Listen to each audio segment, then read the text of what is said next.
네, 자, 시작할까요? 자, 우리 그 267페이지 보시면은요, 위에 참고 있잖아요. 경제 고통지수, 그것 좀 한번 체크해 주실까요? 이쪽으로 오실게요. 자, 이게 오쿤이라는 학자가 얘기한 경기 고통지수, 이렇게 얘기하거든요. 요거 미저리 인덱스라고 얘기해요. 우리가 이제 고통을 나타내는 게 뭐가 있을까라고 하면은요, 거기 첫 번째 줄에 보시면 국민들이 느끼는 경제적 고통의 정도를 측정하기 위해서 오쿤 사람 이름인데 뭐 살짝 체크해 주시고요.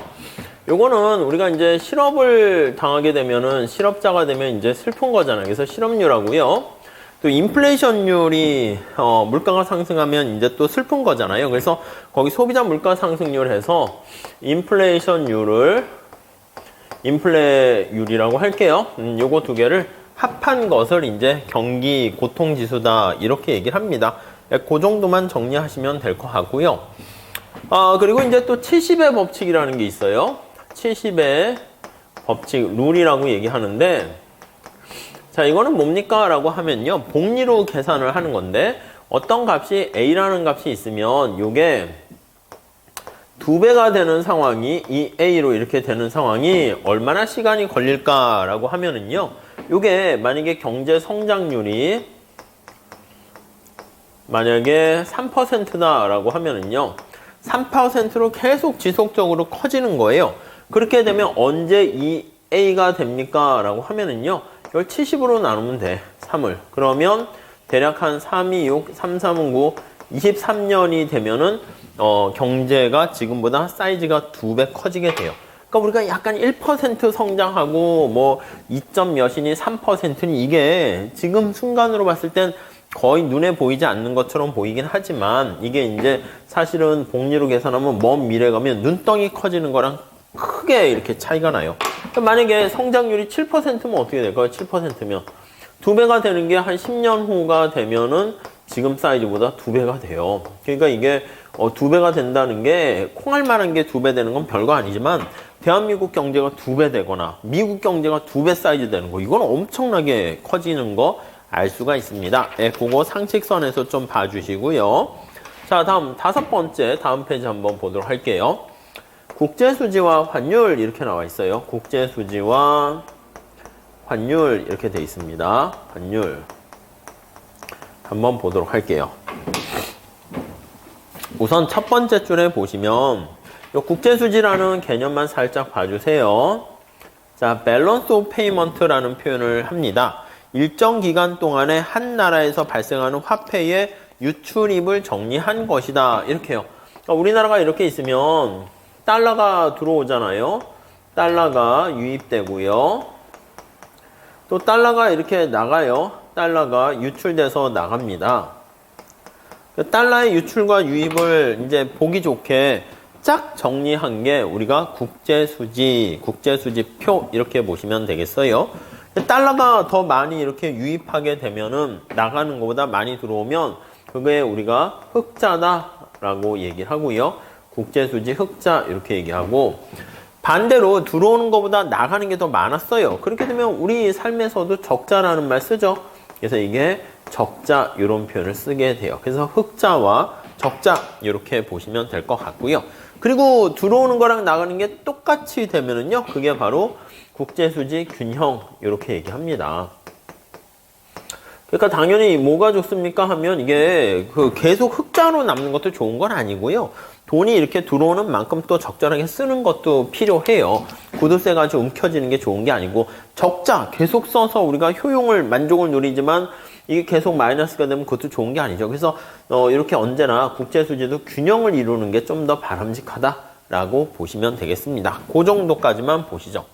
자, 그 다음에 우리가 이제 환율이라는 거 우리가 뒤에 국제무역금융론에서 더 배우긴 할 텐데요. 자, 거기 두 번째 단락에 보시면 환율이란 두 나라 화폐 사이의 교환 비율이에요. 여러분, 우리나라 1원이 있고요. 미국에 달러가 있습니다. 이게 이제 화폐 교환 비율이에요. 만약에 우리나라 1원짜리가 1000개 해서 우리가 소위 말하는 1000원 하고요. 달러로 표시하는데 달러가 1달러 이거랑 가치가 똑같다라고 할게요. 그러면 1달러를 얻기 위해서는 우리나라 1원짜리를 1000개 줘야 하는구나. 뭐 그 얘기예요. 이게 바로 화폐 교환 비율이 바로 환율이 되는 거예요. 자, 그래서 다시 한번 정리할게요. 여기 보시면은요, 우리나라 돈의 가치가 1000원이 있는데 1달러, 이게 두 개를 등가로 만들어주는 교환 비율 하면 이거 어떻게 해야 될까요? 이게 1달러당 1000원 이걸 곱해주면 되는 거잖아요. 이렇게. 자, 그러면 얘랑 얘가 지워지면서 이렇게 1000원 같아지니까 요거 있잖아요. 1달러당 1000원 이거를 바로 뭐라 그러냐면 요거를 우리가 환율이다 이렇게 얘기합니다. 쉽게 얘기하면은요, 이게 이제 복잡하게 생각하지 마시고요. 여러분, 사과의 가격이 1000원이다라고 하면 어떻게 돼요? 우리나라 1원짜리를 1000개를 주면 사과를 1개 구입하게 되는 거예요. 이거 사과예요, 사과 1개. 사과 1개가 바로 1000원의 가치다라고 하면은 1원짜리는 사과의 1000분의 1의 가치고요. 사과는 1원짜리 1000배의 가치가 있는 거예요. 결국 다시 뒤집어 얘기하면 사과의 가격이 얼마니? 1000원 이거 하는 것처럼 야, 달러 이것도 그냥 달러라는 상품이라고 보세요. 달러라는 사과같이 생긴 상품이라고 보시면 너 이거 하나 구입하는데 얼마나 돈 줘야 돼? 그럼 1000원 줘야 된다는 거예요. 자, 그러면 직관적으로 보세요. 사과의 가격이 올랐어. 1,500원으로 올랐어요.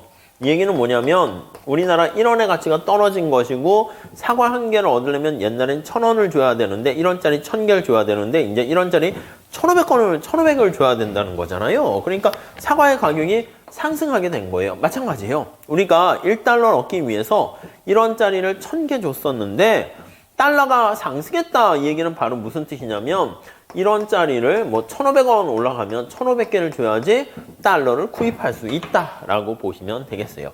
자, 그래서 직관적으로 빨리빨리 생각을 하려면 따라서 사과의 가격하고 똑같이요.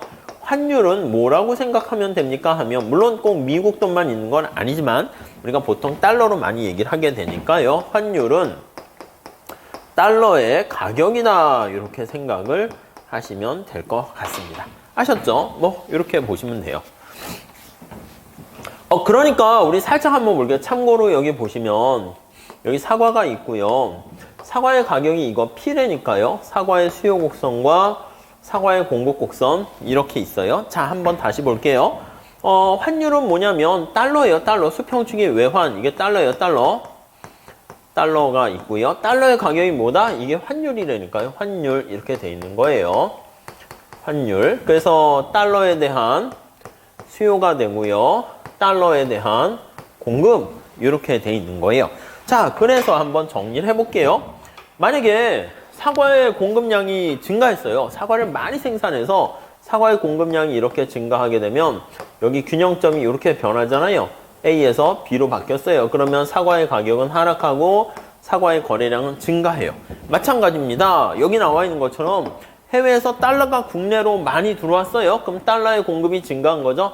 이렇게 유입이 된 거예요. 그러면 균형점이 A에서 B 이렇게 되면 우리나라 외환시장에 달러가 많이 들어오게 되면 달러의 가격은 이렇게 해서 하락한다. 이렇게 정리를 하시면 될 것 같습니다. 자, 그래서 다시 정리하면 환율은 달러의 가격입니다. 자, 그래서 달러의 공급 자체가 증가하게 되면 증가 시 달러의 가격인 환율은 하락한다라는 것을 알 수가 있네요. 그래서 이게 수요 공급의 원리가 그대로 적용된다라고 보시면 될 것 같습니다. 자, 그래서 첫 번째 줄에 보시면 환율이란 exchange 하는 거예요. rate라는 것은 두 나라 화폐 사이의 교환 비율을 의미하는 것으로서 우리나라 돈 1원 1000원과 미국의 1달러가 서로 교환되면 환율이 1달러당 1000원 이렇게 얘기합니다. 보통 이제 그렇게 많이 표현을 합니다. 뭐 1원당 1000분의 1달러 그거보다는 앞에 거를 많이 사용하게 돼요.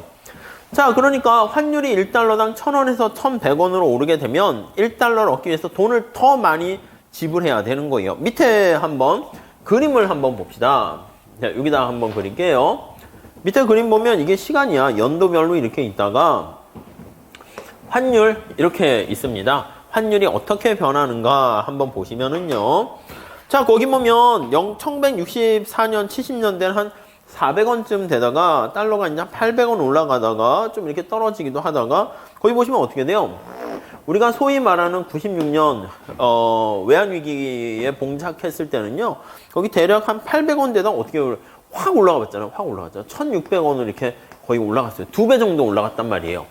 자, 이게 무슨 뜻이에요? 아니, 환율이 800원에서 1600원을 확 올라가면 우리가 1달러를 얻는데 옛날에는 800원만 주면 되는데 이제는 2배 돈을 갖다 줘야 돼. 그러니까 만약에 이때 외국에서 막 유학을 하고 있던 많은 사람들 집에서 부모님들이 돈을 보내는데 뭐 아빠 돈 좀 보내주세요 해가지고 뭐 800만 원이면 막 한 달 풍족하게 살 수 있는데 쉽게 얘기하면 1600만 원을 보내줘야지 이전과 동일한 효용을 유지하게 되니까 어떻게 돼? 살기가 힘들어지지. 그래가지고 외국으로 무슨 뭐 다양하게 유학 갔던 친구들도 다 되돌아오고 막 그렇게 되는 결과를 초래합니다. 그러다 이제 경제가 상황이 되면서 이제 한 1200원 정도 선에서 계속 유지가 되고 있다는 걸 알 수가 있어요. 네, 그래서 우리가 저 뒤에 가보시면은요. 화폐 가치가 셀수록 좀 부담스러워요. 여러분들이 이제 농사시험 끝나자마자 보통 해외여행 가는 친구들도 있는데 어떻게 해외여행을 뭐 미국이나 캐나다 이런 쪽으로 가는 거랑 동남아 가는 거랑 어디 갈 때가 똑같은 돈 들고 갔을 때 좀 더 풍족하고 풍요로운 생활을 하게 되냐면 동남아 같은 데 가보세요. 그렇게 되면은 더 좋은 호텔에서 더 좋게 풍족하게 이렇게 한다고. 우리가 보면은 달러의 가치는 비싼데 원화의 가치가 중간이고 동남아에 무슨 뭘 쓰는지 모르겠네. 바트 아니 뭐 이런 걸 쓰게 되면은 태국이나 동남아 갔을 때는 화폐 가치가 아직 낮기 때문에 우리가 조금의 돈을 가져갔을 때도요. 우리가 훨씬 더 풍요롭게 살게 되는 것을 알 수 있어요. 제가 이렇게 해외를 잘 못 나가다가 대학원 갔을 때 학교에서 보내줘가지고 이제 영국을 가게 됐는데 그때 이제 이제 비행기 값을 줄이려고 하면은 원래 이제 비싼 거는 다이렉트로 직항으로 가야 되는 건데 우리는 뭐 급한 것도 아니고 오히려 막 중국을 경유해서 가게 되면 오히려 가격이 더 싸지는 거야. 그래서 친구가 여행사라고 있어가지고 빌려가지고 중국 베이징을 거쳐가지고 갔거든요. 거기서 하루를 머물렀는데 이름이 공항호텔에서 머물더라. 그래서 야 공항 내에서 머문가? 그것도 아니더라고요. 밖에 나가더라고요. 밖에 나가가지고 워낙 땅덩이가 커가지고 뭐 이렇게 한 40분 가가지고 거기서 숙소를 머무는데 호텔이었는데 제 기억에 한 3층인가 2층짜리였어요. 그리고 호텔 조식인데 그냥 좀 먹기에는 약간 그런. 그리고 이제 우리를 데리러 봉고 같은 버스가 왔는데 아이고 이건 뭐 불안했어요. 이게 중국도 처음 가고 이제 같이 이제 대학원생들이나 이렇게 해서 인솔 교수님은 없었거든. 거기 이 영국에 미리 가 있었죠. 교수님은 직항으로 타고 거길 가셨고 우리는 빙글빙글 가다 보니까 딱 했는데 뭐 봉고인데 막 유리창은 없고 날씨가 더우니까 아예 없더라고요. 그게 2000년인가 그랬어요. 벌써 옛날이네. 거기다가 의자도 다 스폰지 다 이렇게 돼 있고 야 이거 맞나 하고 했는데 거기 갔죠. 갔는데 지금하고는 달리 거기 있는 사람들이 야 너희들 천안문 티안문 구경시켜줄까 이러더라고. 그래서 그래 해달라고 그랬더니 얼마 줄 거냐 했더니 얘네들이 막 우리를 호갱으로 알고요. 엄청 거기 이제 우리 픽업했던 애들이 거기 천안문을 구경시켜주는데 잠깐 거기까지 데려다 주는데 너무 비싸게 물러가지고 막 깎았더니 계속 내려가더라고. 근데 거기 이제 중국집에 사실 딱 들어갔는데 미리 중국을 거쳐가니까 한 5만 원인가? 그렇게 좀 바꿔갔던 것 같다. 근데 한 뭐 5, 6명 있으니까 합치면 얼마 되겠죠? 근데 메뉴판을 딱 봤더니 아이고 이게 메뉴판에 이름만 써있지 사진 이런 게 없는 거야. 지금이야 사진이 있어서 이거 주세요 하는데 그래서 우선 물 주세요 했더니 물을 몰라. 워터, 워러, 와러 막 이렇게 해도 영어를 할 줄 아는 사람이 없는 거야. 그래가지고 물 숫자를 오죽하면 썼죠. 물 숫자도 어떻게 써야 돼? 아무튼 뭐 이렇게 해서 되나? 뭐 막 이렇게 해가지고 썼는데 그것도 못 알아듣더라고. 그래가지고 에라 모르겠다 하면서 메뉴판에 이렇게 쫙 나와 있잖아요. 그래서 메뉴판이 이렇게 접혀 있는데 요거 주세요 제일 위에 거. 근데 우리가 못 먹는 이상한 게 나왔어. 그래서 됐어 그럼 이거 주세요 뭐 이렇게 했지. 이거 주세요 이렇게 했더니 아이고 거기 그 베이징에 있는 그 식당 그 나름 큰 식당이었거든요. 그때가 강호동이 제일 잘 나갔나 봐. 아무튼 껌을 팔면서 거기 할머니들이 강호동 외치면서 막 했는데 이거를 얘네들은 뭔지 모르겠는데 한국에서 온 재벌 애들이 왔는지 이걸 다 시키는 거야. 그래가지고 막 주인장이 나와가지고 막 어쩌고 저쩌고 막 하고 하더라고요. 드디어 저 구석에서 보니까 식당 끝에서 이제 설거지 하고 있는 애가 대학생이었나 봐. 걔가 영어를 조금 할 줄 알아가지고 걔가 나와가지고 샬라샬라 해서 겨우 이렇게 해서 물도 먹고 막 했는데 했는데 그때 놀란 게 이제 뭐 국화차니 뭐 이런 거 해가지고 쭉 대롱이 하는 걸 다 가지고 괜히 그냥 그 시장 가가지고 국화차를 이렇게 박스 큰 거, 그 가벼운데 부피만 큰 거 있죠. 그런 거 샀는데 이거 다 시켰어. 다 시켰는데도 돈이 남았다니까. 그거 한 3만 원, 5만 원 이렇게 했는데 다 시켜도 돈이 남고 얼마 전에 발견해서 말씀드리는 건데 너무 많이 시킨 거야. 요리는 사람은 없는데 그 원탁 테이블에. 그러니까 이 밖에 나갈 때 주인장이 불러서 그 앞에서 사진도 찍고 그랬어요. 쟤네는 한국에서 온 재벌인가 보다. 근데 그때는 진짜 거짓말 안 하고 한 5만 원 빌려 해 갔나? 잘 모르니까 이제 그렇게 해서 뭐 환전하면 되겠지 해서 갔는데 그걸 한 뭐 몇 명, 네다섯 명 합치니까 그래도 꽤 크긴 한 거죠. 근데 막 그랬었어요. 그러니까 지금도 비슷하게 보면은 동남아 같은 데 가보면은 우리가 이제 똑같은 돈을 갖고 훨씬 더 풍요롭게 살고 바꿔서 달러 가격이 비싼 미국이나 이런 데 가게 되면 뭐 더 열악한 환경에서 사는 거 알 수 있겠네요. 이런 거요. 우리 객관식에서 나오게 됩니다. 자, 그 정도 한번 살짝 체크해 보시면 될 것 같고요. 자, 그래서 우리가 환율이 올라가게 되는 걸요. 우리가 환율 인상 얘기하는데 거기 중간에 보시면 우리나라 돈의 가치는 1원의 가치는 떨어졌잖아요. 그래서 이걸 뭐라고 평가하냐면 환율이 인상된 것은 요거 보시면 달러의 가격이 이게 올라갔으니까 우리나라 원화의 가격은 달러를 기준했을 때 평가하게 되면 절하되었다 이렇게 얘기합니다. 그래서 우리나라 돈으로 기준으로 표현하면 평가 절하 이게 바로 환율 인상 이렇게 같은 말로 생각을 하시면 되겠습니다. 이거 나중에 문제 풀 때 다시 한번 좀 말씀드리도록 하겠습니다. 자, 그리고 밑에서 두 번째 줄 다시 한번 보시죠. 환율이라는 게 그냥 외국 화폐 달러라고 합시다. 달러를 기준으로 표시하게 된 외국 돈의 가치, 달러의 가치 이렇게 생각하면 조금 더 이렇게 직관적으로 와닿는 게 좀 편하다라고 보시면 되겠습니다. 자, 다음 세 번째 물가지수 한번 볼게요. 우리 물가지수가 상승하는 게 인플레이션이다 이렇게 말씀드렸는데 이 물가지수에 대한 얘기를 조금 더 해보도록 할게요. 우선 첫 번째 줄에 보시면 자, 물가랑 물가지수는 좀 구별을 해야 돼요. 시장에서 거래되는 모든 재화나 서비스의 가격을 일정한 기준으로 가중평가한 종합적으로 나타낸 가격 수준을 물가고요. 그것을 좀 알기 쉽게 하려고 기준연도를 잡아요. 기준연도. 그래서 만약에 쭉 해서 2010년을 우리가 기준 이렇게 잡았다라고 하면은 기준연도의 물가 수준이 있잖아요. 그것을 우리가 100으로 이렇게 상정을 하는 거예요. 그러면은 우리가 2020년 동안 2020년에 요 물가 지수가 만약에 이게 120이 됐다라고 하면은요. 우리가 요 기준연도 대비 얘가 이렇게 올라갔잖아요. 물가가 얼마나 상승했니? 라고 하면은 쉽게 알 수가 있어요. 120 빼기 100분의 120 빼기 100 이렇게 되는 거잖아요. 그러니까 20% 상승했다라는 것을 바로바로 파악할 수가 있습니다.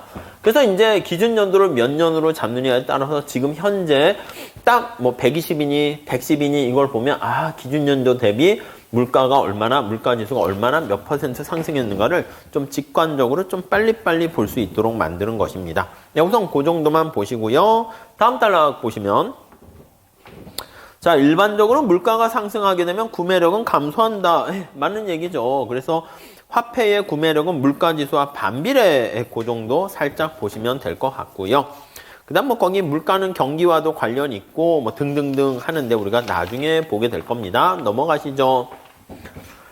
자, 아무튼 물가지수가 있는데 이거 개념은 살짝 바꾸고 이거 어떻게 측정하냐. 우선 측정하는 방법. 이게 우리의 관심사가 돼요. 그래서 요거는 좀 잘 보셔야 되는데 자, 그래서 첫 번째 요 측정하는 방법 이렇게 하겠네요. 방법 보시면 자, 첫 번째가요. 이렇게 보시면 라스파이레스 물가지수 이거 L이라고 쓴 거예요. 하점차 P 이렇게 써주시면 되겠고 다음 페이지 가보시면 파세 물가지수 이렇게 돼 있어요. 파세의 P예요. 그리고 이거 물가지수 가격지수다 해서 P 이렇게 나타냅니다. 자, 우리 살짝 한번 볼게요. 아니 우리가 그 노경에서도 나중에 할 건데 뭐 보상변화, 동등, 대등변화 이렇게 얘기하는데요. 그거랑 비슷해요. 아니 여러분도 한번 생각해 보세요. 1년 전과 지금을 비교해도 되고 이게 과거의 before예요. before. 그리고 이게 after 지금의 상황이에요. 변화 전과 변화 후를 우리가 비교한다라는 게 비교 정태 분석이죠. 경제학에서. 내가 지금 이런 상황이야. 지금 이제 before and after일 때 뭐가 얼마나 변했니? 라고 하면은 이게 농사 준비를 시작하기 전이고 지금 시작한 상황이야. 그랬을 때 우리가 이제 기준이 이렇게 기준으로 볼 수가 있겠죠. 이 상황에서 과거의 비포랑 지금의 상황이 어떻게 될까? 이제 농사 시작하기 전 생각해 보세요. 이게 전에 시작하는 그 약간 지금은 들떴나? 잘 모르겠는데 그때 들뜨는 와 농사가 내 길이야 이걸 발견했고 유레카를 외치고 와 학원을 어느 학원을 다녀야 되지? 전공은 뭘 해야 되지? 막 이렇게 또 서치 검색하는 상황을 생각해 보시면 그때 봤을 때는 내가 농사 준비 안 했을 때보다 하는 게 나을 거다라고 생각해서 시작하는 거잖아요. 그래서 이 과거의 시각으로도 현재와 과거를 우리가 비교할 수 있고요. 근데 우리가 이게 시간이야 시간이 이렇게 지나가 가지고요.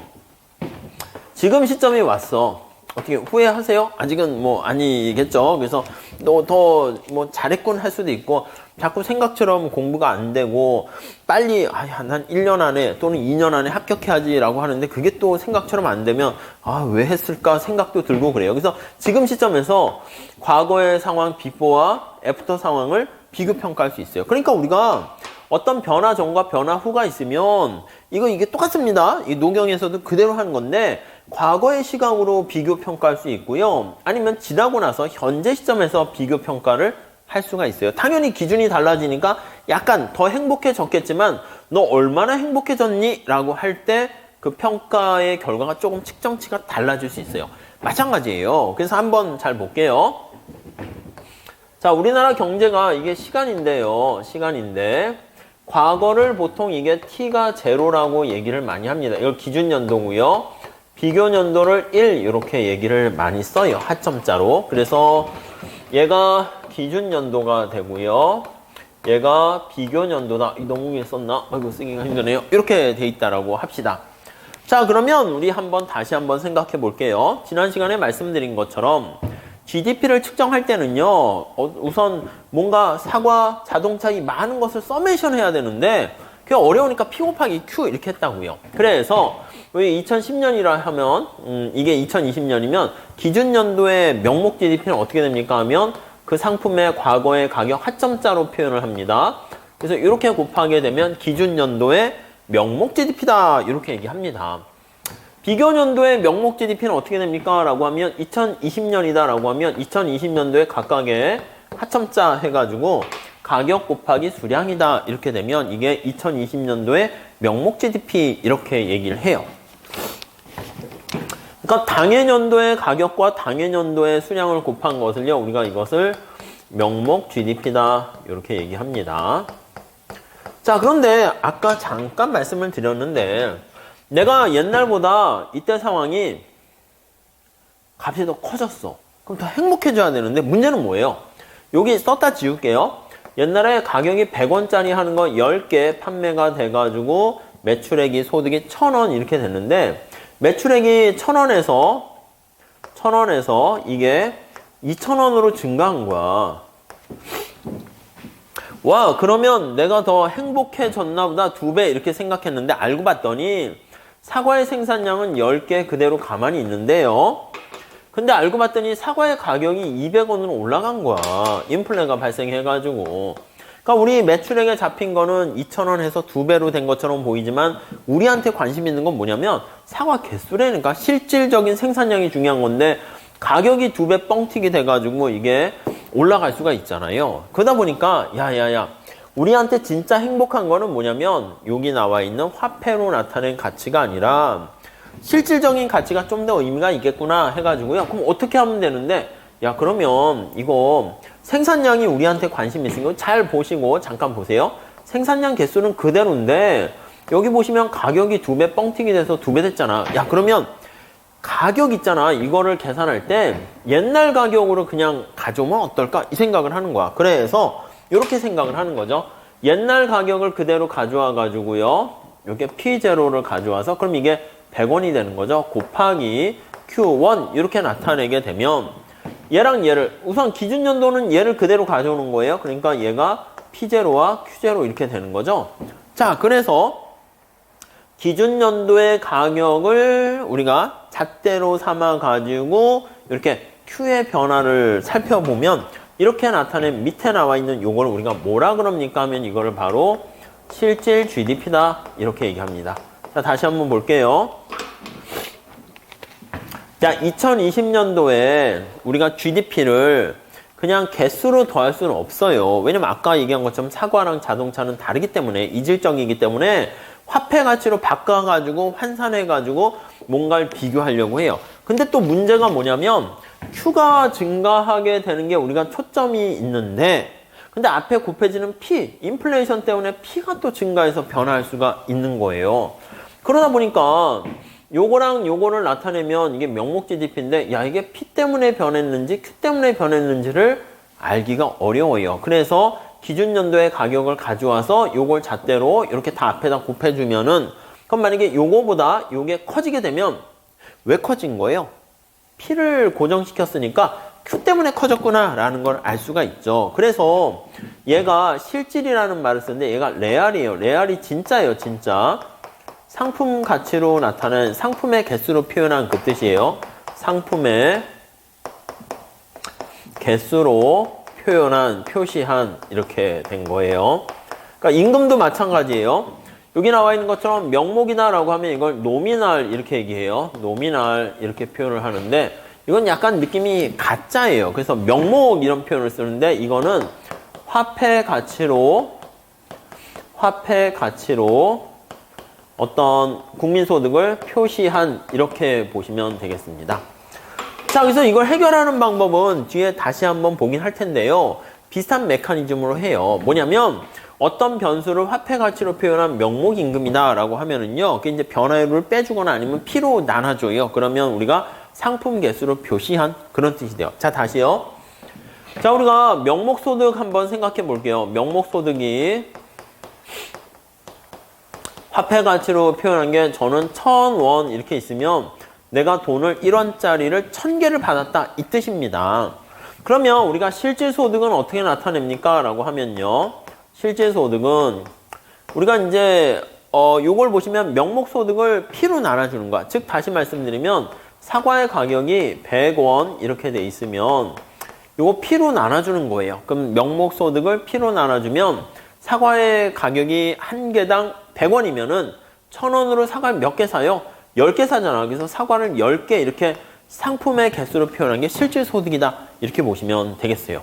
임금도 마찬가지예요. 명목 임금이다 라고 하면 1,000원을 나는 매달 받는다. 이렇게 되면 실질 임금이다 라고 하면은 그걸 물가로 나눠주면 그게 실질 임금 이렇게 돼요.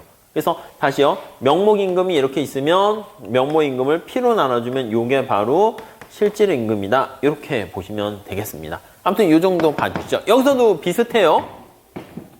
원래 이제 변화율로 나타내서 하는 건데, 여기 나와 있는 것처럼 실질 GDP다라고 하면은 아무튼 물가 상승으로 인한 효과를 제거한 그 뜻으로 보시면 돼요. 그래서 제거한 상품 개수로 표현한 이겁니다. 그럼 얘랑 똑같으니까 기준 연도는 명목과 실질이 같아요. 왜냐하면 P0 똑같기 때문에 비교 연도가 차이가 나는데, 이렇게 봤을 때 얘보다 얘가 커지게 됐다라고 하면은 P 때문에 증가하는 효과는 제거했기 때문에 Q가 증가해서 커졌다라는 것을 알 수가 있을 겁니다. 그렇죠? 자, 그래서 살짝 이렇게 보시고, 그러면 한번 요거를 생각해 볼 수 있어요. 아, 명목과 실질 왜 하는가? 그거를 볼 수가 있는데, 여기 나와 있는 것도 한번 보시면, 이건 뒤에 다시 좀 할 거예요. 그래서 우리가 요 명목 GDP를, 실질 GDP를 이렇게 나누잖아요. 이렇게 두 개를 나누잖아요. 자, 여기 한번 다시 한번 볼게요. 다시 와서. 여기를 볼게요. 명목 GDP를. 이런 게 이제 살짝 계산을 하는 건데, 객관식 계산 문제에서 조금 볼 거예요. 그래서 이런 연습을 사실 객관식 때, 요럴 때 해야 돼요. 노경이 나옵니까? 뭐, 그건 아닌데, 뭐, 그래도 1차에서는 살짝 나오는데, 노경에서도 요거 실질임금, 명목임금 해서 나올 수도 있긴 해요. 그래서 여기 보시면, 실질 GDP로 나눠준다고 합시다. 실질 GDP로. 이게 뭐가 차이가 납니까? 명목 GDP는 저기 나와 있는 것처럼 P1, Q1 이렇게 되고요. 실질 GDP는 뭡니까? 하면 P0, Q1이잖아요. P0, Q1 이렇게 되잖아요. 그럼 요거 차이가 뭐야? 가만히 보면 명목 GDP를 실질 GDP로 나눠주게 되면은, 여기 보시면 분모 분자의 Q1은 싹싹 사라지는 느낌이잖아요.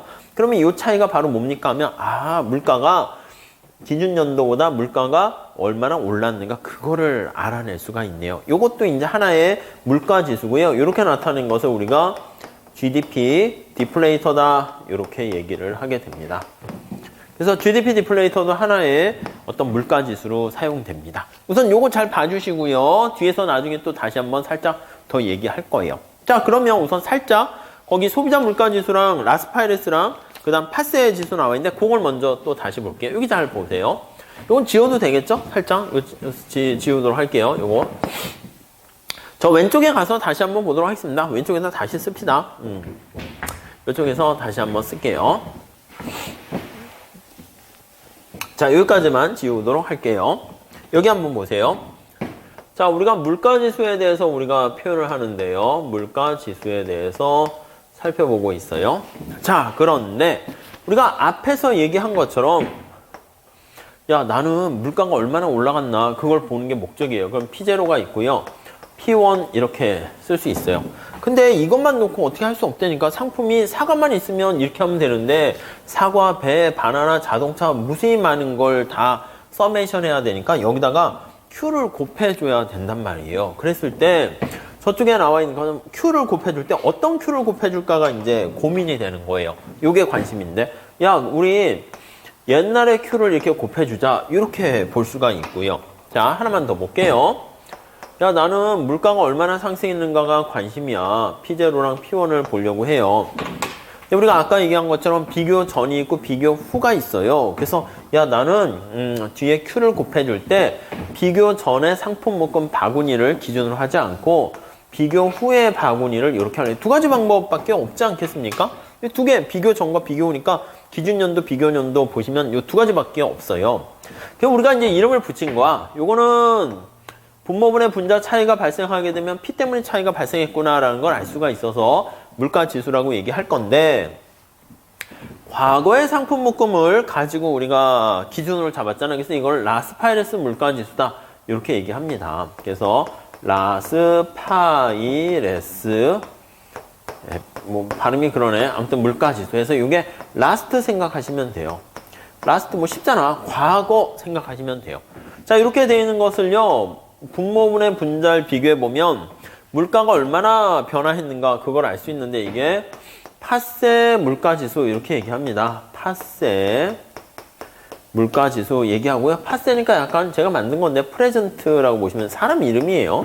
그래서 이거는 현재 생각하시면 되겠죠. 그래서 현재 상품 묶음, 과거의 상품 묶음을 기준으로 해서 이렇게 나타낸다. 라는 거고요. 요거 계산 문제로 출제되니까 살짝 계산 문제 몇 개 연습을 나중에 해보시면 되겠어요. 근데 여기까지는 우선 착 알아두시면 좋을 것 같습니다. 자, 다시 한번 책으로 가보도록 할게요. 270페이지 가보시면 밑에 참고 있잖아요. 그거 객관식 때 나중에 좀 풀 거예요. 그때 푸시고 반복하시면 되니까 여기 넘어가도록 할게요. 첫 번째 줄 보시죠. 라스파이레스 물가지수 이게 말로도 나옵니다. 말로도 아셨죠? 첫 번째 줄에 기준 연도의 거래량을 여기 잘 보세요. 비교 연도의 Q1 거래량을 기준으로 해서 측정하면 파세, 기준 연도의 거래량을 기준으로 해서 측정하면 라스파이레스 이렇게 보시면 되겠어요. 기준 연도의 거래량을 가중치로 사용해서 물가지수를 계산하는 방법 이게 바로 라스파이레스 이렇게 보시면 될 것 같고요. 네, 그 정도까지만 보세요. 그리고 밑에 마지막 제줄에 보시면 암기하셔도 됩니다. 라스트 과거를 기준으로 해가지고요. 현재 제대로 된 것보다 약간 과대평가된다라는 것만 밑줄 쳐주시면 좋겠습니다. 과대평가. 왜? 이거는 뭐 그래프로도 할 수 있고 뭐 여러 가지 있는데 우리한테는 필요 없기 때문에 과대평가되는 경향이 존재한다라고 보시면 되겠고요. 다음 파세 물가지수 있습니다. 첫 번째 줄 보시면 파세는 비교년도 밑줄 치시죠. 비교년도에 여기 Q1이니까 비교년도의 상품 묶음을 기준으로 해서 물가가 얼마나 상승했는가를 평가하게 되는 겁니다. 가중치가 매년 바뀌어요. 그래서 이게 보상 변화랑 동등 대등 변화 할 때 이 가중치가 매년 바뀌게 되는 문제가 발생해가지고요. 우리가 보상 변화보다는 동등 대등 변화 쓰는데 그게 바로 요거랑 비슷한 맥락이에요. 그래서 아무튼 파세는 여기 보시면 프레젠트 현재 상품 묶음을 기준으로 한다라고 보시면 되겠고요. 반대로 과소평가된다. 그거 하나 밑줄 치세요. 라스트가 과거를 기준으로 해서 과대평가되고요. 파세는 과소평가된다. 그러니까 진정한 물가지수는 이 파세랑 라스파이레스의 뭐 중간쯤 있을 것이다 라고 해가지고요. 뭐 평균 내거나 가중평균 내거나 이렇게 하는 작업을 합니다. 자, 물가지수와 관련된 종류 한번 보도록 할게요. 3번 거기 보시면 소비자 물가지수 거기 볼게요. 첫 번째 줄 보세요. 이건 그냥 살짝 눈으로 봐도 될 것 같습니다. 도시가게 소비자가 일상생활에 필요한 상품 묶음들이 있잖아요. 다음 페이지 가보시면 소비자가 주로 밀접한 관련이 있는 상품 묶음 여기 살짝 볼까요? 아니 여기 상품 바스켓 중에서 뭐 빵과 그리고 뭐 휴대폰, 라면, 뭐 자동차 아니면 뭐 휘발유 뭐 이렇게 있겠죠. 휘발유 이런 게 있을 것이고 아니면 또 뭐가 있을까? 뭐 시멘트, 철근 이런 것도 있을 수 있겠죠. 뭐 철근 뭐 이런 거 아니면 부품 관련해서 아니면 뭐 탱크가 뭐 하긴 그렇지만 아무튼 이렇게 있습니다. 아니 그러면 이렇게 상품 묶음들 중에서 이걸 다 얘기하면 우리 삶에 필요한 물가가 얼마나 올랐는가 체감 물가를 할 때는 무슨 여러분들이 막 시멘트 철근을 막 사서 막 하는 건 아니잖아요. 그래서 소비자랑 밀접한 관련이 있는 상품 묶음들을 이렇게 끄집어내요. 제가 임의적으로 썼는데 이걸 우리가 소비자 물가지수 이렇게 얘기합니다. 그러니까 소비자가 주로 많이 거래하는 상품 묶음을 끄집어내서 그것들 가지고 가중 평균한 게 소비자 물가지수고 이제 기업들이 이제 사용하는 상품 묶음들을 이렇게 사용을 해요. 그래서 철근, 시멘트 이렇게 해가지고 요거를 우리가 생산자 물가지수 이렇게 나타내고요. 생산자 물가지수. 그러니까 생산자들이 기업 간의 거래를 많이 하는 상품 묶음들 이렇게 보시면 되겠고 이거 그냥 다 하자. 이게 국가 전체적으로 생산하는 걸 다 하자. 그러면 이게 바로 GDP 관련된 물가지수, 디플레이터 이렇게 이것도 물가지수예요.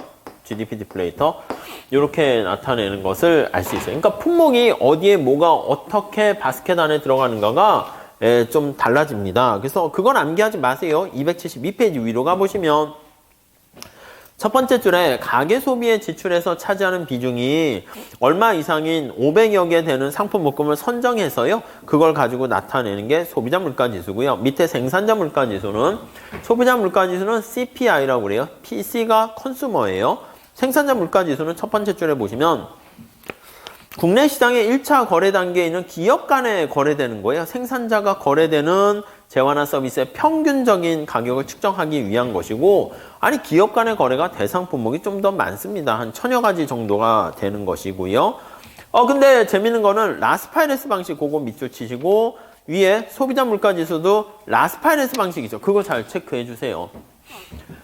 여기 보시면 라스파이레스 방식 요걸 가지고 쓰는 게 CPI와 소비자 물가지수와 PPI가 거기에 해당돼요. 이거는 이제 객관식에서 많이 물어봅니다. 그래서 좀 잘 체크를 해 주셨으면 좋겠고요.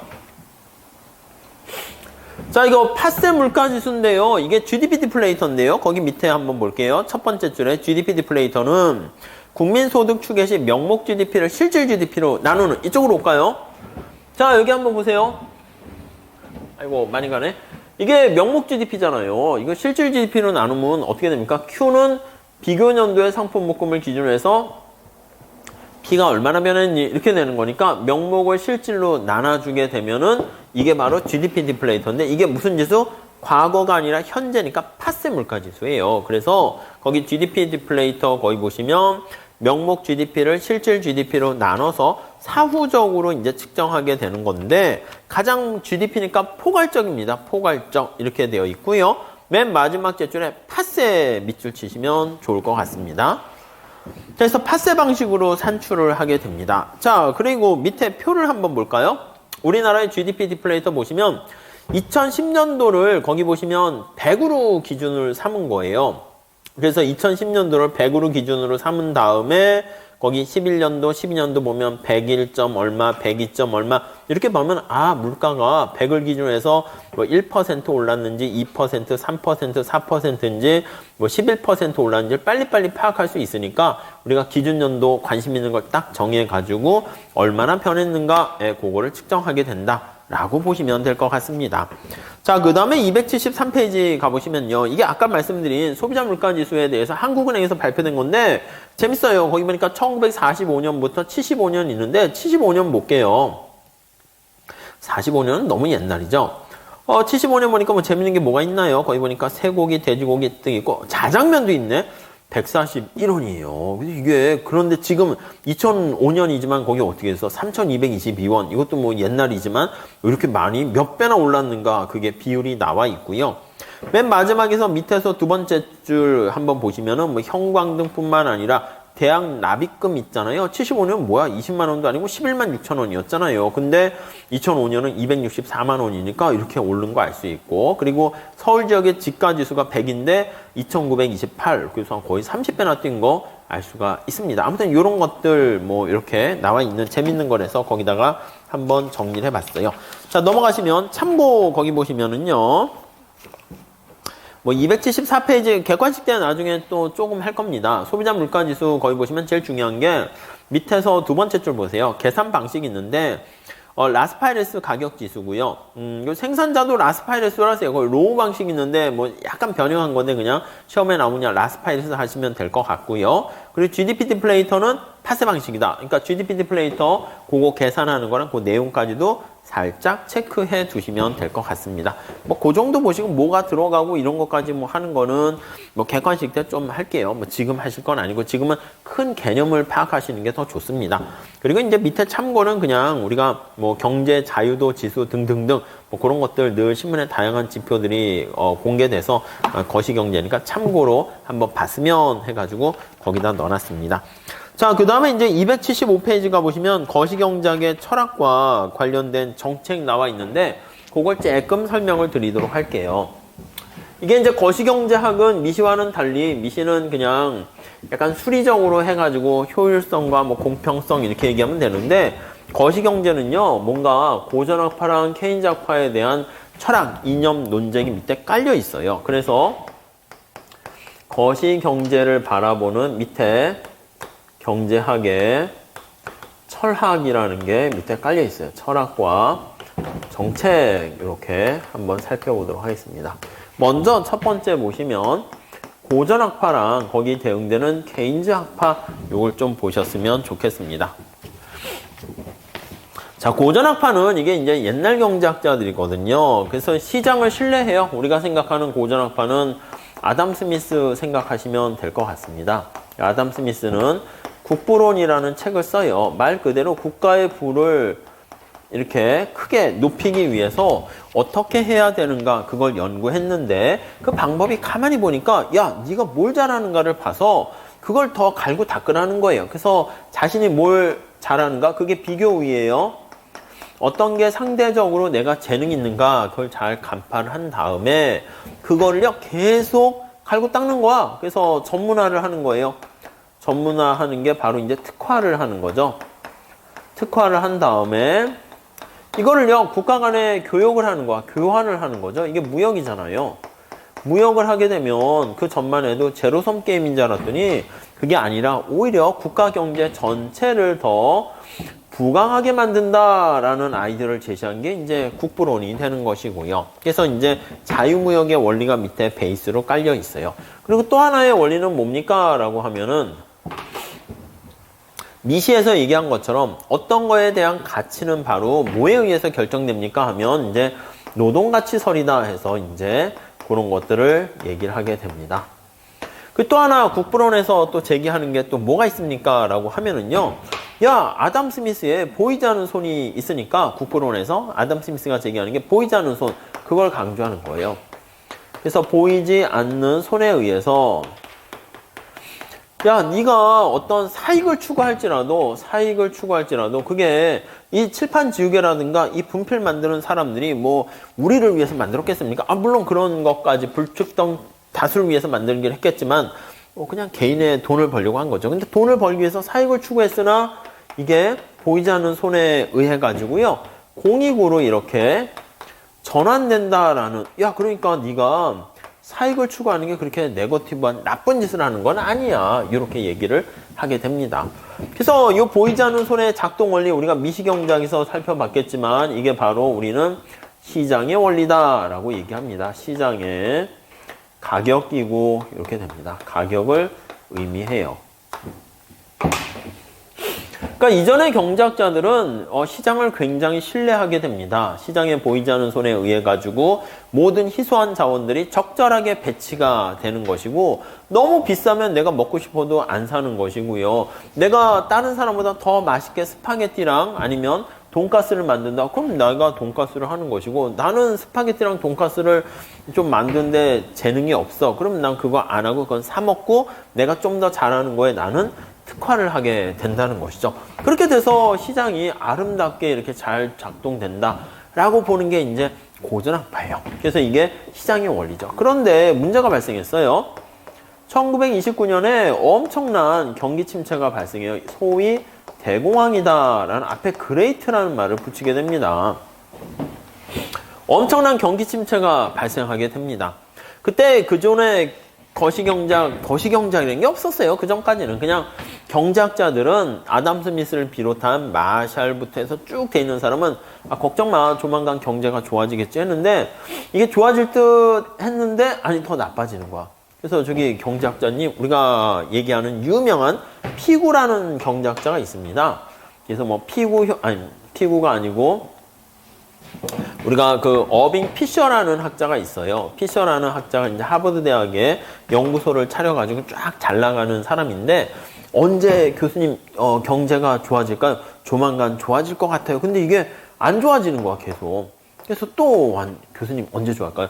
조만간 또 안 좋아지는 거야. 그래서 망했잖아. 그래서 연구소를 차렸다가 피셔가 연구소를 망했어요. 그러니까 이게 경제라는 게 예측을 안 하는 것보다 하는 게 난데 늘상 보면은 예측이 좀 어긋나거나 틀리거나 뭐 이렇게 됩니다. 그래도 이제 그 오차를 많이 범위를 줄이긴 했는데 이렇게 엄청난 경기 침체가 발생했을 때 기존의 경제학자들은 이거를 해결할 수 있는 방법을 제시하지 못했어요. 그랬을 때 이 해결책을 제시한 사람이 우리가 거기 나와 있던 존 메이나드 케인즈라는 학자예요. 그래서 케인즈가 이제 등장하면서 야, 내가 이 해결책을 제시해 줄게 해가지고요. 뭐 그 해결책을 제시해서 책에다가 그걸 했는데 이 케인즈라는 학자는 뭐 영국이 낳은 뭐 대단한 경제학자이긴 한데 이게 뭐 말 그대로 똑똑했어. 똑똑하면 또 겸손해야 되는데 이건 자기가 똑똑한지를 알고 있어요. 또 똑똑인데 거기다 자랑을 하는 똑똑이에요. 되게 재수가 없어요. 그런데다가 집도 부자야. 우리가 요즘 말하는 뭐 흙수저 무슨 뭐 이런 수저도 아니고 금수저도 아니고 다이아몬드 수저를 타고났어요. 예를 들면 다이아 수저에다가 똑똑하기까지 하고 근데 겸손하면 좋은데 재수도 되게 없고 자랑만 하고 야 니네들이 멍청하니까 늘 이러고 다니는 거야. 그래서 되게 재수 없네. 그리고 돈도 되게 많은 거니까 언제나 미술가들과도 이렇게 교류가 많았고 또 집안이 좋으니까 정치인들하고 많았고 우리가 1차, 2차 세계대전 끝나고 영국 대표로 늘 가서 협상했던 사람의 영국 대표 다 케인즈였어요. 그러니까 뭐 경제에서도 그렇고 뭐 아무튼 막 다 이렇게 그래서 이제 그 뭐 죽은 경제학자들의 살아있는 아이디어 거기 책에 보면 케인즈는 풍류도락가라는 말이 있어요. 맨날 파티하고 똑똑하고 파티하면 놀기를 좋아하게 되면 공부라도 못해야 되는데 공부도 잘하고 아무튼 IQ도 좋고 아무튼 되게 이래저래 재수가 또 더 없는 건 자기가 또 자랑면 내가 말이야 이러니까 되게 재수 없네. 근데 깔 게 없는 거야. 다 이게 완벽하니까. 그래서 거기도 보면 약간 깔 게 없으니까 못생겼다고 하는데 저는 딱 봤을 때는 잘생겼던데 코스염도 있고 아무튼 그래요. 그래서 한번 케인즈 네이버에 찾아보세요. 근데 이 사람이 이제 대공황을 타개하는 방법을 기존의 경제학자들은 한 번도 경험을 못 해본 이 대공황의 상황이 오니까 어쩔 줄 모르는 거야. 좀 있으면 좋아지겠지. 진짜 옛날엔 그랬어. 경제가 좀 나빠지면 좀 있으면 보이지 않는 손에 의해서 금방 회복되고 그랬는데 이거는 그동안 경험해보지 못한 엄청난 경기 침체가 온 거야. 그랬더니 케인즈가 이걸 해결하는 방법을 제시했는데 1936년에 책을 썼어요. 그 이름이 또 재수없어. 일반 이론이야. 아니 책이 뭐 제너럴이에요. 제너럴. 이렇게 물론 이름은 좀 길죠. 고용, 뭐 이자, 화폐와 관련된 일반 이론 이렇게 얘기했는데 자 너희들 우둔한 거 같은 거니까 멍청하니까 내가 이거 대공황 해결하는 방법을 제시해 줄게 이렇게요. 쫙 제시했는데 자, 이 제시하는 방법은 기존의 경제학자들, 이 사람들이 다 기존의 경제학자들이잖아요. 그러니까 케인즈 이전의 경제학자들은 기존의 경제학자들인데 그거를요 각주에다 쓴 거야. 내가 생각하는, 비판하는 기존의 경제학자들을 아담 스미스서부터 리카르도 멜더스부터 해가지고 스승이 이제 알프레드 마샬이거든요. 마샬이라는 사람 이름 들어봤잖아요.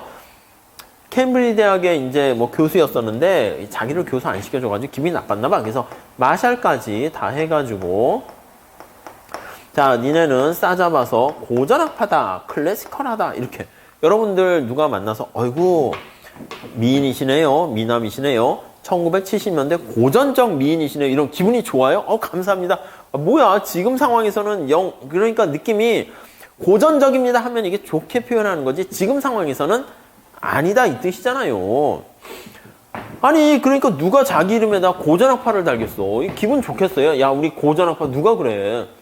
국사시계에서 맞는지 모르겠지만은 뭐 고구려 때 뭐 광개토 대왕 이제 역사가들이 보니까 어이구 이 왕은 땅을 되게 넓혔네. 그래서 광개토 대왕이고 아이고 이 사람은 왜 이렇게 안 죽어 오래 살았네. 뭐 장수왕 뭐 이렇게 이제 이름을 붙이는 거 아니겠습니까? 그러니까 자기가 자기 이름 붙이지 않고요. 이 고전학파 클래시칼이라는 것은 뭐 나름대로 좋긴 하지만 기분이 좀 약간 그런 상황인데 누가 이름 붙였냐? 케인즈가 붙인 거야. 야 니네 고전학파 해. 싸잡아서 이렇게. 아담 스미스서부터 리카도, 뭐 멜더스, 뭐 마샬 다 포함. 케인즈 이전에 뭐 우리가 지난번에 봤던 피구까지 다 포함시켜요. 동료 경제학자가.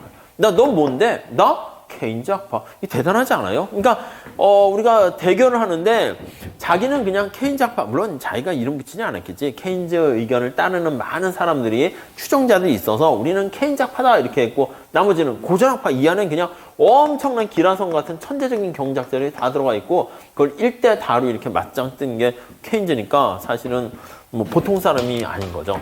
그래서 우리가 이제 경제학에서 뭐 엄청난 두 영웅을 뽑아라 그러면 아담 스미스는 뭐 사실은 어떻게 보면 윤리학자였거든요. 그래도 경제학을 창시한 사람이다 해서 아담 스미스를 꼽고요. 또 한 명을 해라 그러면 거시경제학을 창시한 사람이 존 메이나드 케인즈다 이렇게 보시면 될 것 같습니다. 뭐 대단한 사람이긴 대단한 사람이에요. 아무튼 이 존 메이나드 케인즈가 대공황의 상황을 살펴보니까 왜 이렇게 문제가 발생했나 봤더니 아니 이게 이제 역발상인데 수요가 부족했기 때문에 부족으로 경기 침체가 발생했다 이렇게 얘기를 하는 거예요. 아니 이게 도대체 뭔 소리야?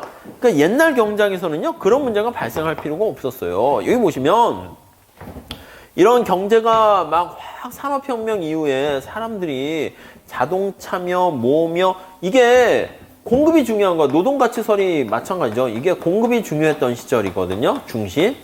그러니까 자동차도 생산만 하면 살 사람들은 언제나 있어요. 이 얘기는 우리가 다음에 다시 할 건데 이걸 세이의 법칙이라 하는데 공급이 있으면 살 사람은 걱정 없어요. 그러니까 우리가 무슨 뭐 경영학에서 하는 무슨 포디즘이니 뭐 여러 가지 뭐 방법도 뭐냐면 어떻게 하면 빠른 시간에 자동차를 대량 생산 많이 하고 노동의 효율성을 높일 것인가 이런 거에 대해서 연구했어요. 생산한 다음에 팔릴 거는 걱정 안 해도 되는 거야. 그러니까 수요는 저절로 충분하게 있다는 게 전제로 깔려 있어요. 그러니까 공급을 중시해서 어떻게 하면 코스트를 비용을 다운시켜서 생산할 것인가 그리고 많이 생산할 것인가 이거에 초점이 맞춰져 있던 시대였었는데 대량 생산이 되면서 갑자기 이유는 잘 모르겠는데 생산이 됐는데 사람들이 물건을 안 사. 물건 안 사게 되면 수요가 부족해진 거예요. 요거에 대해서 이제 대공황 연구하는 사람들도 많이 지금도 이제 연구하고 있는데 아무튼 수요가 부족해서 주문이 없어요. 그러니까 경기가 뭔가 불안해질 거라는 생각이 들어서 소비를 안 해. 소비가 줄어들어요. 기업들이 투자를 안 해요. 우리나라 상황하고 또 어떻게 보면 비슷한 거죠. 투자가 줄어들어요. 그리고 정부는 가만히 있어라 이렇게 얘기합니다. 이게 나중에 CIG 이렇게 할 거예요. 정부는 가만히 작은 정부 하니까 가만히 계세요. 움직이지 마시고 이렇게요. 또 그 당시만 해도요. 1929년 바로 그 전에만 해도 지금하고 비슷해요. 무역전쟁과 이런 무역장벽을 쌓아가지고 수출이 안 돼요. 순수출도 자꾸 떨어져요. 그러니까 우리나라 삼성 생각해 보세요. 아니 스마트폰을 신 모델을 만들었는데 사람들이 물건을 안 사는 거야. 소비가 줄고 또 기업들이 이제 막 번창해서 스마트폰도 사고 현대가 자동차 만들어 놓으면 투자가 일어나서 자동차를 사야 되는데 그것도 안 하고 해외 수출도 막히고 이러다 보니까 자꾸 어떻게 되냐면 재고가 자꾸 증가하게 돼요. 재고가 자꾸 쌓이는 거죠. 자, 그럼 여러분들 한번 잘 보세요. 공장의 생산 라인이 이렇게 5개가 있었는데 만약에 이렇게 재고가 자꾸 쌓이는데 공장을 풀가동하는 게 말이 돼요? 아니, 이게 만들어내면 만들어낼수록 자꾸 마트나 이런 편의점에 쌓이고 안 팔려나가는데, 아니, 자동차를 이게 쌓아놓을 창고도 이제 없어지는 거야. 재고 부담 비용도 발생하는 거야. 그래서 생산 라인을 줄이는 거죠. 재고가 자꾸 증가하니까 생산 라인을 이렇게 감소해요. 그래서 생산을 라인을 가동을 줄여요. 가동률을 이게 하락합니다. 아니, 그러면 생산 라인이 주는데 여기 생산할 때 서 있는 노동자들은 어떻게 해요? 그냥 놔둬요? 그냥 돈 주면서? 그렇게 하기가 쉽지 않죠. 요즘이야 이제 뭐 해고가 좀 쉬워지지 않은 상황인데 그때만 해도 야, 노동자들 다 나가. 야, 지금 회사도 힘들어. 그러니까 생산 가동률이 하락하게 되면서 이게 재고가 증가해서 가동률이 하락하니까 해고가 오히려 또 증가합니다. 해고가 증가한다는 얘기는 뭐예요? 실업자들이 이게 실업률이 증가하는 거예요. 증가하게 돼요. 많은 노동자들이 거리로 내몰리면서 실업자가 되면은요, 여러분 생각해봐. 집에 갈 때 뭔가 돈을 벌어야지 치킨도 사 먹고 맥주도 사 먹고 집에다가 더 가져가고 하는데 실업자가 증가하게 되면은 이게 바로 어떤 일이 발생하냐면 소득이 감소한다니까요. 그쵸? 뭐 소득이 줄어들어. 그러니까 소득이 있어야지 우리가 소비도 하고 뭔가 투자를 하는데 소득이 감소하다 보니까 이게 또 여기에 또 영향을 미쳐요. 소득 감소로 있어서 소득 감소로 인해 가지고 돈이 없으니까 소비가 또 줄여. 기업도 경제가 안 좋아지고 불확실성이 커지니까 투자도 줄고. 그러니까 얘가 증가하면서 얘가 또 이렇게 더 재고가 증가합니다. 그러니까 해고가 더 증가하고요. 실업자는 더 증가하고 이렇게 되면 어떻게 돼요? 소득은 더 감소하게 돼요. 그렇게 되면 이게 악순환이 반복돼요. 그래서 여기 보시면 소득이 감소하니까 또 다시 돈이 없으니까 소비가 또 줄고 계속 나락으로 자꾸 가는 거야. 기업은 자꾸 망해서 쓰러지고 공장 가동률은 줄어들고 삼성도 공장 가동률이 뭐 40%까지 떨어졌다. 현대도 그렇고 이렇게 되면은 경제가 자꾸 안 좋아지는데 기존의 경제학자들은 아 이거 왜 이러지? 뭐 해결책을 내세우지도 못하는 거 그냥 가만히 있으면 뭐 알아서 보이지 않는 손이 해결하겠지. 물론 맞아요. 오랜 기간이 지나면 언젠가는 이게 다 가라앉다가 나중에 다시 떠오르는 상황이 있을 텐데 케인즈가 봤을 때는 이렇게 얘기하는 거죠. 야, 그 상황이 되면 이때만 해도요 소련을 중심으로 한 공산주의가 쫙 이렇게 번창하고 있었던 상황인데 영국과 미국을 중심으로 한 약간 자본주의 메커니즘이 위기에 봉착하게 되는 거야. 이렇게 되다 경제가 폭삭 망하게 되면 그러면 오히려 요 민주주의를 하든 자본주의를 하든 이런 미국, 영국도 이렇게 비슷하게 우리가 생각할 때 히틀러라는 사람이 무슨 뭐 총칼로 해가지고 독일 국민들을 막 겁줘가지고 자기가 뭐 하이히틀러 된 게 아니라 히틀러가 그 전에 1차 세계대전 이전에서요 잠깐 등장을 했어. 그랬을 때 왜 등장했습니까? 라고 하면은요 뭐 이렇게 뭐 현란한 말로 연설을 되게 잘했거든. 그래가지고 사람들을 혹세무민시키려고 했는데 그땐 독일 경제가 좋았어. 그래가지고 아 뭐야 저 사이코 정신 나간 애가 있구만 해가지고 히틀러가 오히려 사기꾼을 해서 감옥에 갔었대요. 근데 이제 다시 나왔는데 경기가 전쟁 1차 세계대전 끝난 다음부터 연합군이 이제 독일한테 돈을 배상금을 많이 물어내라고 하면서 그걸 갚기가 힘드니까요. 돈을 찍어가지고 이제 그걸 갚으려고 했던 거야. 그러다 보니까 하이퍼 인플레이션이 발생해서 중산층 그냥 자산이 허공으로 날아가면서 다 가난해진 거야. 그때 이제 꿈과 희망이 없던 찰나에 히틀러가 또 등장한 거지. 나를 믿고 따라라 뭐 하면서 이제 뭔가 희생양을 삼은 게 또 뭐 유태인이고 해가지고 독일 사람들이 이제 광기에 이렇게 빠져가지고 투표를 했는데 압도적인 점수차로 히틀러가 이제 총독 비슷한 뭐 대통령 비슷한 게 된 거죠. 그래가지고 히틀러가 이제 쫙 전쟁을 일으키고 막 하고 있었는데 이렇게 보다 케인즈가 딱 봤더니 야 이렇게 되다가 우리 요 민주주의 시스템도 다 자본주의 시스템도 망가질 것 같다라고 해가지고 이거 어떻게 해야 됩니까? 이대로 있으면 안 되고 야 정부도 뭐 하냐? 아니 아담 스미스가 작은 정부 가만히 있으랬는데 야 이랬다가 우리 다 망해. 너 정부가 정부 지출을 적극적으로 올려야 된다. 이거. 그러니까 사실 어떻게 보면 엄청난 위기 상황에서 민간 경제가 정신을 못 차리고 힘들어하면 얘 올리라는 거야. 그러니까 정부가 사실 이제 임시방편책이에요. 이러다가 이제 완전 국가가 망할 것 같으니까 막 사람 막 공무원 막 뽑고 일거리 막 늘리고 정부가 막 도로 깔고 이렇게 해서 늘리게 되면 경제가 좀 좋아지잖아. 현대가 자동차 안 팔려? 그래 정부가 다 사줄게 막 이러는 거야. 그 정부가 정부 지출을 늘리게 되면 재고가 감소해요. 재고 감소하게 되면 이렇게 어떻게 돼? 공장을 풀가동해야 되잖아. 그러니까 해고했던 사람도 다시 뽑고요. 해고가 감소하고요. 실업자 감소하고요. 사람들이 소득이 증가하고 이제 뭔가 출발 자체에 정부가 이렇게 약간 시동을 걸게 되는 거예요. 반대로 물줄기를 돌릴 수 있는 시동을 걸게 되고 소득이 증가한 다음에는 그 다음에는 뭔가 이게 우리가 좀 소득이 벌게 되니까 소비가 증가하는 거야. 그래서 우리가 나중에 승수효과 볼 텐데 정부의 적극적인 개입을 통해 가지고 대공황이 발생하게 된 거는 야 공급이 부족하고 어쩌고가 아니라 살려는 수요가 부족해서 발생한 거다.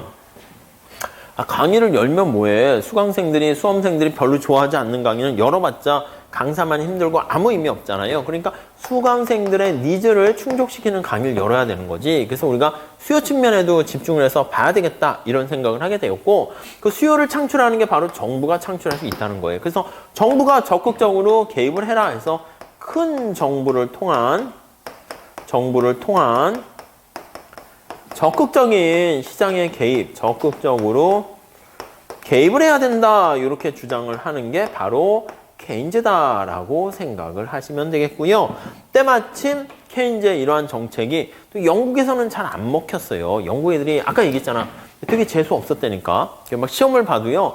막 우리나라 말로 소위 공무원 시험을 봤는데 뭐 행시 비슷한 걸 봤는데 경작 점수가 제일 낮았어. 그러면 아이고 내가 좀 잘못했나 보다 해야 되는데 노경 시험 봤는데 여러분들이 노경 점수가 낮았어. 그러니까 아이고 이거 노경 출제해서 채점한 사람이 나보다 멍청한데 이게 멋진 답안을 쓴 걸 뭐 좋은 답안인지는 알겠어. 약간 이래. 되게 재수 없잖아요. 그리고 아무튼 그래가지고 그나마 이제 욕먹은 게 이제 두 가지. 첫 번째는 뭐 못생기지 않았냐.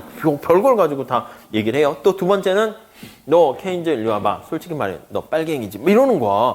왜 정부가 이렇게 개입해? 이게 정부가 개입하는 게 공산주의랑 비슷하잖아. 근데 케인즈는 뭐, 그건 아니고, 야, 이랬다가 민주주의가 망할 것 같으니까 한 거다. 그리고 또 하나는 늘 당시에 천재들이 뭐 그런 측면이 있는지 모르겠지만 약간 동성연애 그런 느낌이 있었어요. 그래서 너 동성연애자지 해가지고 뭐 블러블러 해가지고 영국에선 별로 안 좋아해가지고 영국에서 이 일반 이론 책을 했는데 별로 먹히진 않고 오히려 저 바다 건너 미국에서 특히 아까 얘기했던 하버드 대학을 중심으로 해가지고요. 이게 선풍적인 인기를 얻게 되면서 그 뉴딜 정책이라는 다목적댐을 막 건설하는 뭐 그런 와중에서 경제가 회복되면서 그래서 이제 영국에서도 그거를 약간 수용하기 시작하게 된 거죠. 그래서 이게 약간 역발상적인데요. 공급이 중요했던 시대에서 수요가 중요하게 바뀌게 되었고 수요가 이렇게 부족하게 되면 그로 인해서 경기 침체가 발생할 수 있는데 정부가 적절하게 엑셀과 브레이크를 통해서 수요를 증가시키거나 이게 조정을 통해 가지고 경기를 침체되면은 정부 지출을 늘리고 경기가 아까 얘기한 것처럼 지나치게 호황이 되면 정부 지출을 줄이고 세금을 때리고 해가지고 이렇게 경기의 안정화를 가져올 수 있게 되었다라고 주장을 했고요. 때마침 그게 잘 맞아 떨어져가지고 5, 60년대에 진짜 경제 호황과 불황 있잖아요. 이게 조금 이제 안정화를 찾게 되었어요. 그래서 모두 다 사람들이 케인즈를 열광하기 시작했고 그래서 이제 케인즈와 고전학파 이렇게 해서 둘로 나눠지게 되었다라고 보시면 되겠습니다. 그래서 우리도 요즘은 뭐 그렇게 하지는 않습니다. 케인즈의 이런 정책은요, 여러 가지 얘기하는 이런 정책들은 전부 다 약간 단기적인 처방책이 강해요. 그래서 지금은 어떻게 얘기합니까? 라고 하면 단기에는 케인즈가 좀 맞고 위기 상황에서는 그리고 경제가 어느 정도 안정화가 되면은 여기 장기적으로 또는 비상시가 아니라 안정적인 상황에서는 고전학파이가 맞고 이게 단기 또는 비상시 있잖아요. 비상시에는 케인즈학파가 맞다. 이런 식으로 합의를 좀 보고 넘어가요. 그래서 거시경제학 책에서는 뭐 고전학파, 케인즈학파 이런 것들은 요즘은 잘 하진 않는데 공부를 할 때는 그래도 이렇게 보시게 되면은 좀 뭔가 도움이 돼요. 그래서 우리가 기본 거시에서도 그렇게까지는 하지는 않을 건데 그 이후에 뭐 고전학파, 케인즈학파 이후에 뭐 통화주의, 새 고전학파, 새 케인즈학파 이런 것들은요 출제될 수는 있어요. 그래서 그거는 약간 단답식이고 약간 암기식이어서 기본 강의 때는 안 할 것이고 객관식 때 그거 좀 간단히 설명드리고 문제 한두 개 좀 풀고 뭐 그런 식으로 진행을 하려고 합니다. 자, 그래서 275페이지에 가보시면 지금 말씀드린 게 고전학파랑 보이지 않는 손, 그리고 대공황과 거시경제학의 태동, 그리고 케인즈 혁명과 총수요 관리 정책, 수요가 중요하다는 겁니다. 그러다가 277페이지 가보시면은 케인즈가 잘 이렇게 갔는데 첫 번째 줄에 오일 쇼크가 1970년대에 발생하게 되는데 이거는 케인즈의 총수요 관리 정책으로 해결할 수가 없게 됩니다. 그래가지고 다시 공급을 중시 여기는 거기 통화주의라든가 이런 학파들이 또 등장하게 돼서 고전학파의 부활 이렇게 얘기를 하게 돼요. 그래서 내용은 한 페이지 반 정도 되니까 빠르게 살짝 한번 보시면 될 것 같고요. 저 뒤에 학파 관련된 거는 객관식 때 조금 더 암기할 거리는 제가 말씀드리도록 할 테니까 여기서는 그렇게 할 건 아니고 이제 우리가 주관식이면 또 더 하는데 그것도 아니고 그냥 객관식에서 혹시 뭐 적응적 기대, 합리적 기대 그런 걸 좀 봐야 되거든요. 근데 그런 것들은 그냥 띡띡 말씀드리고 암기해서 그냥 나오면 하고 근데 자주 나옵니까? 예, 그렇지는 않았어요. 그래서 좀 뒤로 돌리도록 할게요. 자, 이렇게 해가지고요. 챕터 11장은 거시경제에 대한 인트로랑 거시경제 관련된 변수들이 있잖아요. 뭐 실업, 인플레이션, 물가지수 어떻게 측정하는가 뿐만 아니라 여러 가지 뭐 개념들 말씀드렸고 고전학파랑 케인즈학파의 전반적인 분위기, 내용 그 정도까지만 좀 이렇게 잡아두시면 될 것 같습니다. 잠깐 쉬었다가 우리 경제 성장과 관련된 얘기를 조금 하도록 할게요. 잠깐 쉬었다 합시다. 네.